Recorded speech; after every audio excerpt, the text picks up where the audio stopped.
Okay. I have a few questions. Sorry, go ahead. So do you use conditioner over there, air conditioner? Right now? Yes, in your room. No, actually no. Right now, because it's the rainy season, if anything, it's too cold, so I'm actually wearing a long sleeve. Yeah, I see.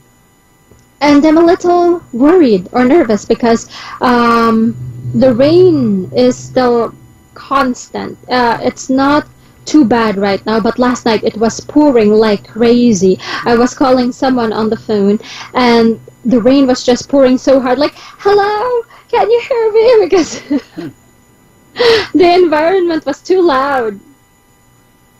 Oh, okay. You have to shout on the phone. Yeah, on the phone, Okay, just okay. because the environment was too loud. Mm. Yeah, and I'm a bit worried because the weather isn't looking so good, and there might not be boat trips from my island going to the mainland, which means that people are gonna be stranded. Why? Stranded, like Why is this strand, because there are some people in Guimaras who want to go to the mainland for work or for study, and they might not be able to go, or there are some the ship people doesn't already. some ships does stop sometimes. Yeah, they will stop operating if the weather is too bad. I see. So, and there are also some students or also workers going to Iloilo, but they want to come back home to Guimaras, but are unable to do so because the boat trips have been suspended because of the bad weather. Especially I was for actually- the typhoon season. Yes, exactly. And this typhoon in particular, Maria, is a super typhoon. To be honest, yesterday I was a little bit worried that I might be late for my classes because, well, I wanted to go back home quite early. Like at around 5 o'clock, I was already at the terminal, the port, but they've stopped operations because it was just pouring like crazy. My island is not too far from Iloilo. It's about 15 to 20 minutes pump boat ride, right? So if you're at the port, you could easily see Guimaras. It's big. But yesterday, the rain was pouring so hard, we cannot see Guimaras. Everything was just white from the heavy rain. Yeah, so they stopped operations, and my mother and I were stuck at the port for, I don't know, maybe like half an hour at most, half an hour, maybe an hour, before we were able to finally board a boat to go to the island. Yeah, but when I came back home, it was already 6:30, I think, just like half an hour before the start of my class, and I was just like panicking because I have not prepared my lessons yet. I haven't had dinner yet. I have not started or set up my computer yet, and I only had half an hour left. So I was like preparing my lesson and setting up my computer, like eating in front of the computer because it took so long for us to get on a boat. But I felt bad because after that, I did hear that the boat did stop operations, and like the night passengers were indeed stuck in the city. Okay. So you are lucky. Yeah. A little bit lucky. I mean, I did get stranded for like half an hour, but at least I was still able to go back home. Yeah. And today and tomorrow, I actually have plans to go back to the city tomorrow, and I'm worried that I might not be able to go. And what if you are stranded in the city, Iloilo city or somewhere? Where do you stay? Yeah, so that often happened when I was in university because I go to school on every day, right? And there have been cases where they stopped operations during the night because of the bad weather. So in those cases, it's time to call up your friends. Like you open your phone, check, okay, which friend can I stay can I stay with tonight? Yes. Yeah. I had some classmates who had, apartments or like dorms in the city. And said, "Can I crash at your place tonight?" Oh, sorry, but this person is staying at my place already. So, yeah. Luckily, though, for all of those cases, I never had to stay at a hotel. I was always able to find a friend. But now I go to the city, I don't know, like once or twice a month. Unless there's really a necessity for me to go, like maybe do groceries and stuff like that. So you are talking about My university days. You are a university student, and Yes, you yes. you commuted to the university from your house. Yes. By ship every day. Yes. Oh, okay. Yes. I see. And how long does it take to see? For the whole commute, I would say roughly 1 hour. Okay.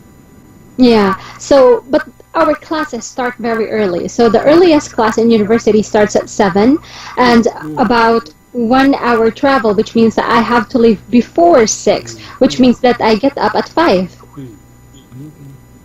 That's the reality of my university life. But you are still lucky that you could commute. Yes, that's true indeed. And to be honest, right now it's very controversial because my island going to the city, the only way to go there is by boat, right? Or by ship. And Duterte, the current president, has already approved a budget for a bridge to be constructed. How long does it take? The construction will start next year. And how long? But you mean the travel time? No. How long is it? The construction time? Yeah. Oh, I see. Yes. The plans have not been unveiled yet. So they said that the budget is already allocated. They said that they want to start construction next year, but like the whole timeline of the construction hasn't been released to the public yet. But I think that they hired a Japanese company to do the construction. Yeah, it's still on bidding right now, so plans haven't been finalized. But the thing is, some people are against the bridge. Some people want the bridge, like they've been praying for the bridge for so many years. But there are also a good majority. Who is the owner of the ship might have to oppose Definitely them, yes. But I'm also talking about residents who say that they don't want the bridge. They are worried and they have so many fears about the bridge. Like, my boyfriend is actually against the bridge too. Another friend of mine, like a very close friend of mine, said that he's also against the idea of the bridge. So here are some of the, like the worries, I would say, that people have. First, that easy accessibility, which might mean that criminal activities in the mainland would easily be transferred to Guimaras. It is the same idea that Donald Trump is claiming against the... Oh, you mean the immigrants? Well, in this case, it's more realistic because it's only a 15-minute pump boat ride anyway. Yeah, so with the bridge, it's definitely going to be easier. They're scared of gentrification. What is gentrification? Gentrification is the process or the state of an area becoming richer or wealthier, where state property is also going to become more expensive and the locals might be left out. Yeah. So gentrification in the process of, if there is a bridge, then many Iloilo residents, mainland residents, might choose to move to Guimaras, and that might drive up the prices for real estate. Or that many of the cars in Iloilo might choose to go to Guimaras for a day trip, which could also contribute to air pollution. In that case, the gentrification, are you the person who invests to the land in advance before the value increase? I see. Well, in our case, we're already in the process of buying the land in which our house stand in.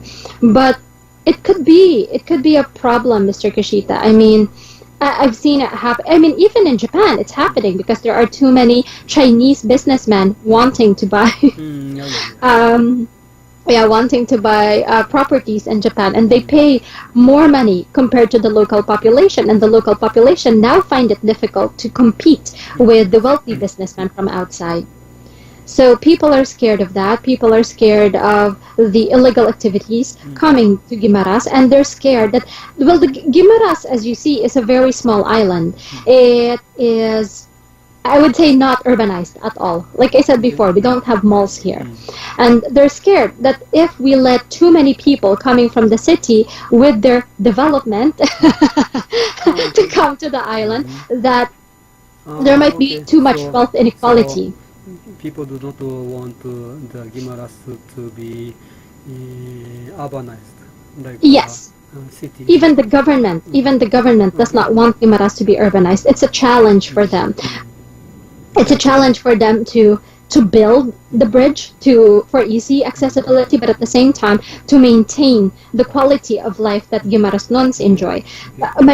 What I mean is that even though Guimaras is not urbanized, we actually enjoy the simple life here. We might not have malls, but at the same time, we're trying to protect small business owners. There are no big businesses here. So if we allow too many people to come here and too many big businesses to open, it might put out the smaller residents out of the business. Yeah, so that is the challenge. But how about the safety? When you are commuting, there might be some possibility that the ship might sink because of the typhoon or something. I see. That does happen, but very rare. Like when it happens, it's a big deal. Yeah. The last time that happened, I can't remember. Maybe like a couple of years ago, and it's only okay. And it only happens if the boat operators are really hard-headed. So the government will already issue warnings like, okay, boat operations are not allowed. Some people would insist, and then they'll say, okay, I'll pay you, I'll rent the boat, like just get me to Iloilo, and then they go, and then they get into an accident or something. But that's because they broke the rules. They did not follow. Yeah, they did not follow the warnings. So, like in general, and also there are some people here who say that they want to protect the way of life of Guimarães. Like commuting by boat, going to the city is a part of life. People here are skilled boat builders, and they are scared that not only are the boat operators going to go out of business, but boat builders in general, because there are so many boat builders here. Yeah, so even for me, I'm still a little torn on this topic. The majority of my friends and family are against it. But for me, I'm still torn because I work in the tourism industry, right? And I want easy accessibility or easy access for tourists to come to Guimaras. But yeah, there are I don't know. advantages. Yes, of course. I do want to protect the locals, though. So if we could do both, if there is a way for us to give easy access, but at the same time protect the kind of lifestyle that we have here in Guimaras, then that would be the most ideal. So that's the challenge of the government right now. How are we going to control the number of people coming to the island from the city? Yeah. Anyway, though, so for now, thank you so much for your time.